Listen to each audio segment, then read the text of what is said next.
Olá, Redê, graça e paz da parte de Deus, nosso Pai. Que bom encontrá-los novamente aqui. Espero que estejam bem e que o Senhor renove hoje a sua esperança e aqueça o seu coração nesses dias frios aqui em Belo Horizonte.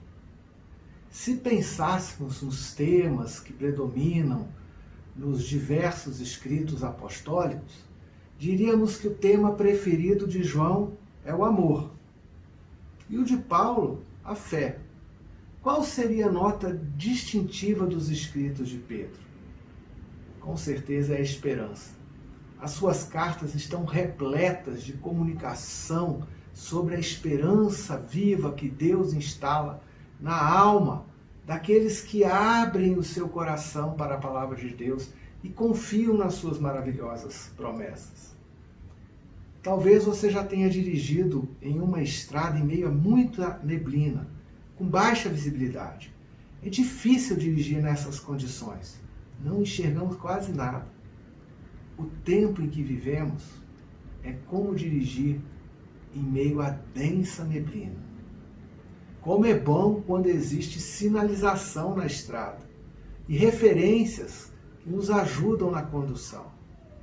As cartas de Pedro são como essa sinalização para dirigir com segurança e conduzir a vida em direção à esperança, mesmo em circunstâncias desfavoráveis.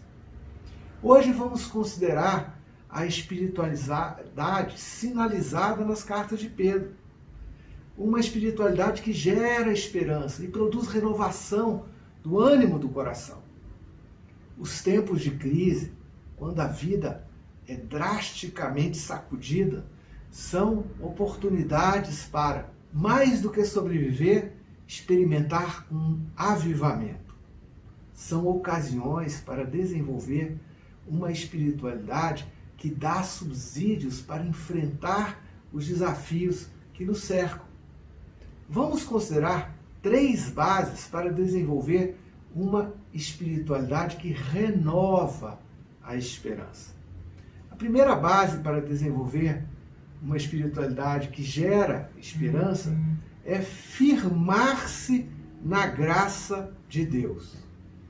Talvez você considere a graça algo abstrato, conceitual, apenas uma disposição favorável de Deus. Mas Pedro considera a graça uma realidade ativa, que concede lastro e estabilidade para a nossa existência.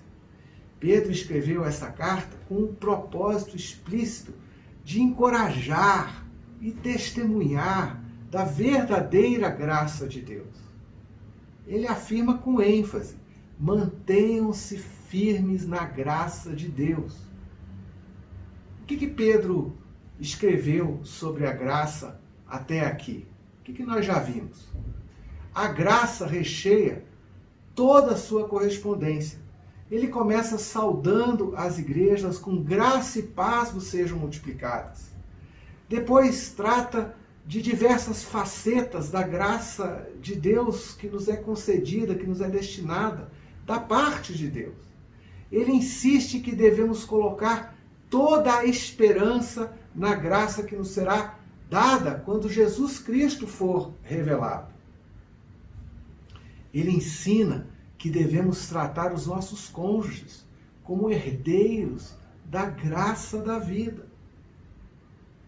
Uma das expressões mais bonitas sobre a graça é quando Pedro escreve, no contexto dos dons e dos carismas que nos foram dados para servir uns aos outros, sobre a graça multicolorida, ou a multiforme graça de Deus. Ou seja, Pedro se refere à graça de Deus em muitas dimensões.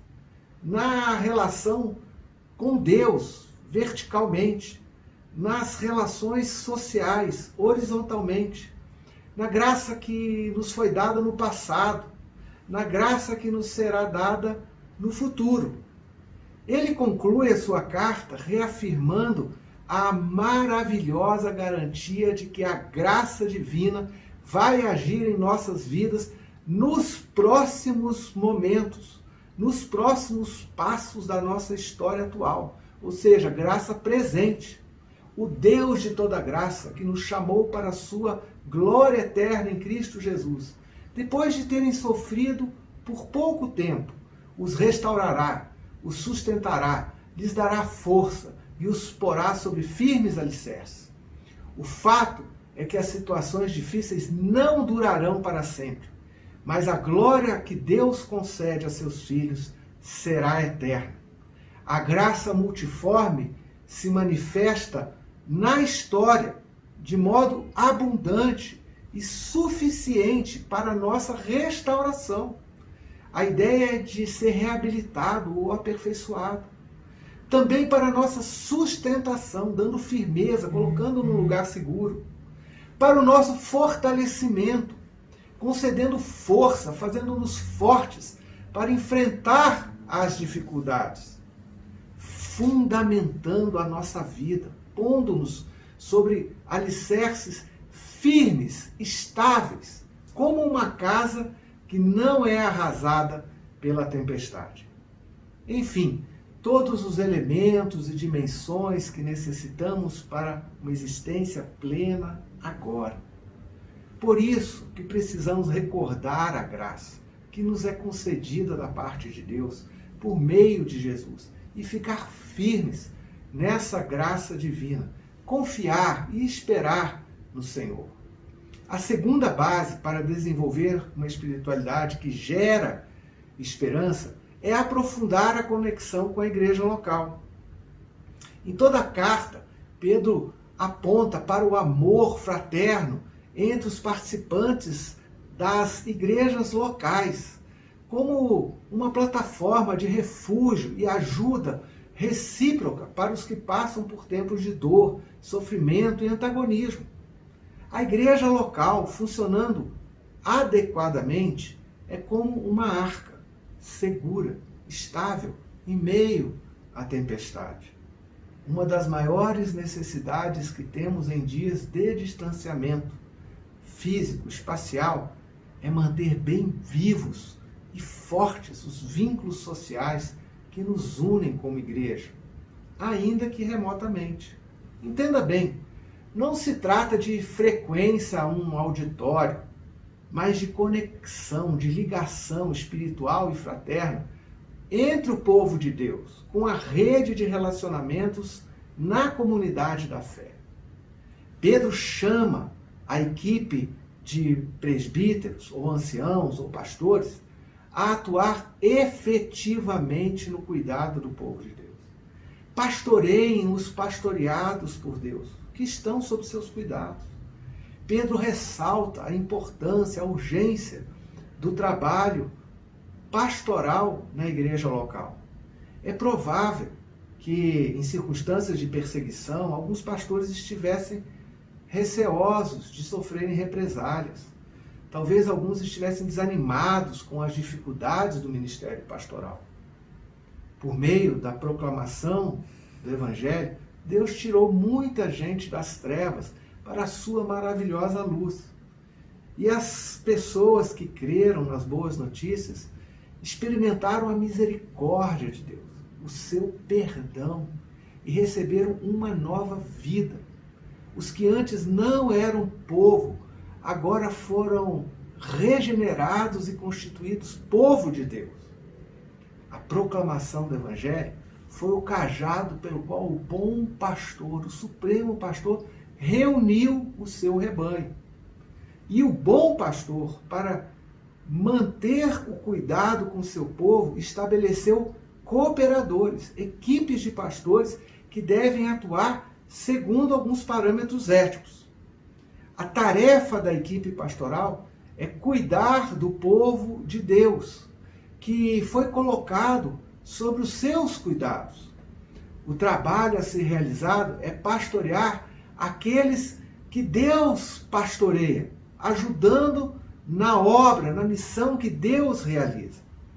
Deus pastoreia e realiza o trabalho pastoral por meio dos seus ajudantes.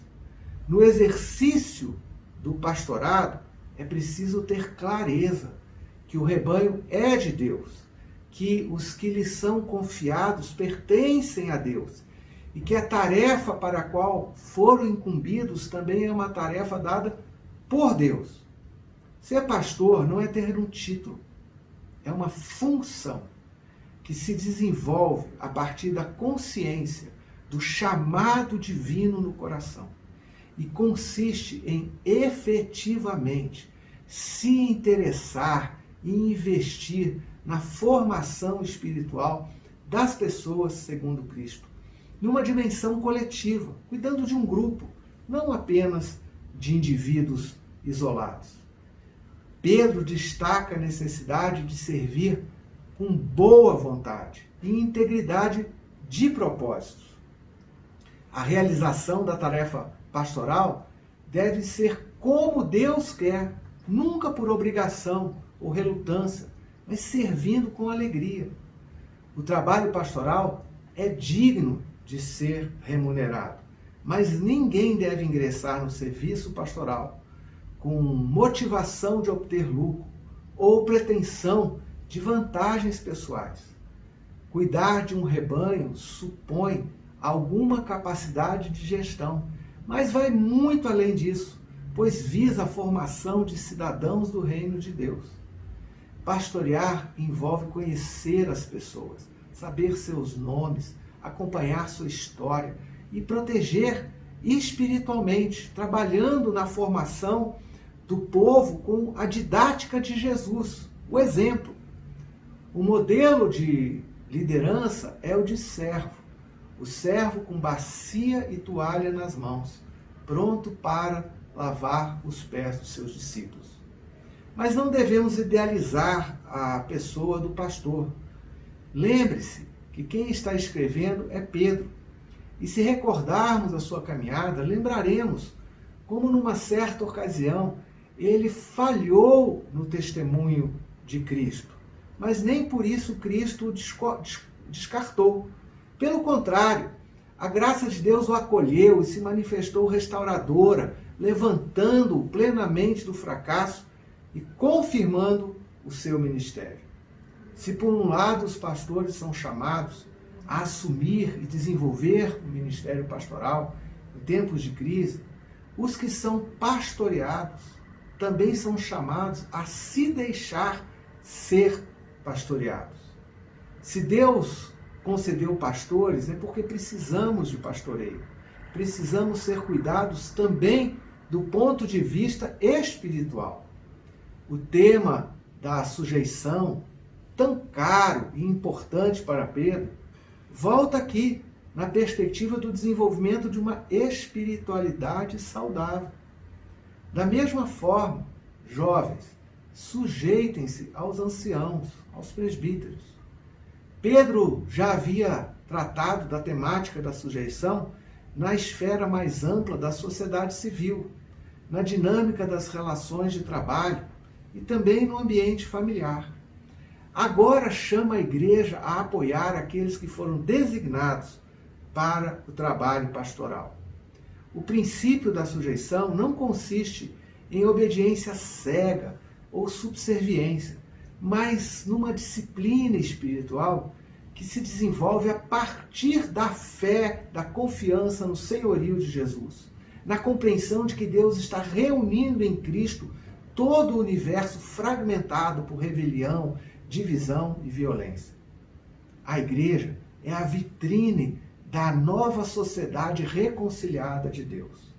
Sujeitar-se é mais do que mero respeito ou deferência, mas uma postura ativa de cooperação e sintonia com a liderança espiritual da igreja, que atua segundo os parâmetros mencionados imediatamente antes. Então, para trafegar em tempos caóticos, precisamos desenvolver e fortalecer os vínculos com a nossa igreja local, com nossos pastores, mentores, conselheiros, líderes de grupo, professores da Bíblia e discipuladores. Deus nos dá a igreja como medida protetiva, referência estabilizadora.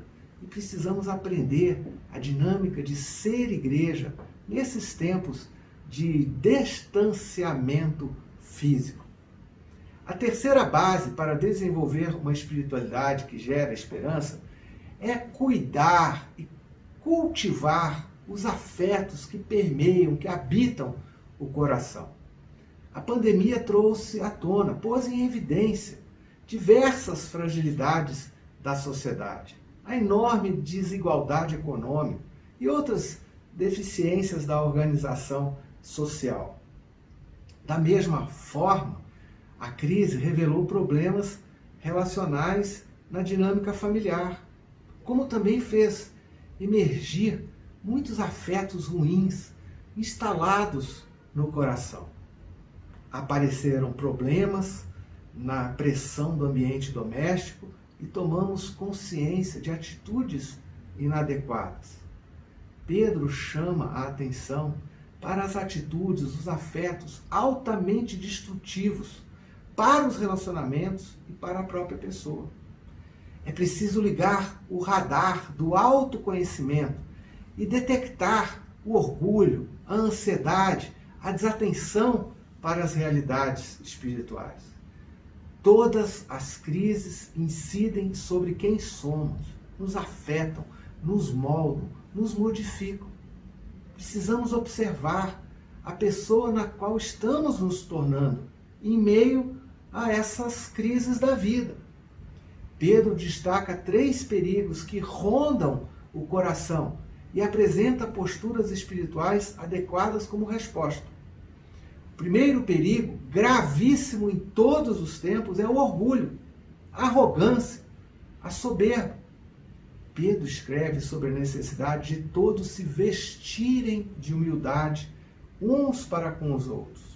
Sejam todos humildes uns para com os outros.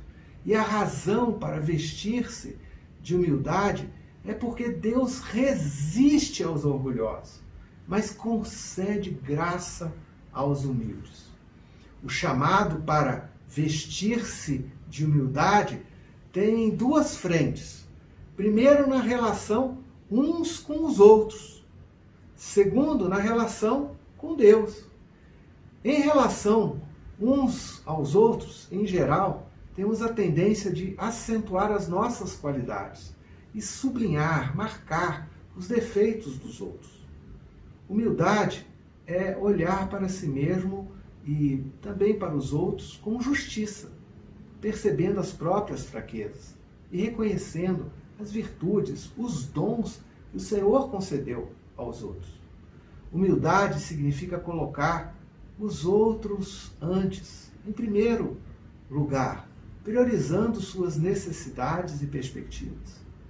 Em relação a Deus, que tem total repugnância à soberba, que se opõe e resiste aos que no fundo do coração se consideram independentes, autônomos em relação a Ele, o exercício da humildade é o primeiro passo no caminho do reino de Deus, como Jesus ensinou. Felizes os que são humildes no espírito, pois eles estão no reino de Deus. Humildade significa reconhecer a própria fragilidade, a vulnerabilidade a que estamos expostos, a nossa total dependência do céu. Quanto mais importante alguém se considera, quanto mais orgulhoso é sua maneira de falar, seu discurso, mais afastado alguém está da presença de Deus. Quando nos humilhamos debaixo da poderosa mão de Deus, no tempo oportuno, Ele nos exalta, Ele confirma seus desígnios, seus propósitos para nós.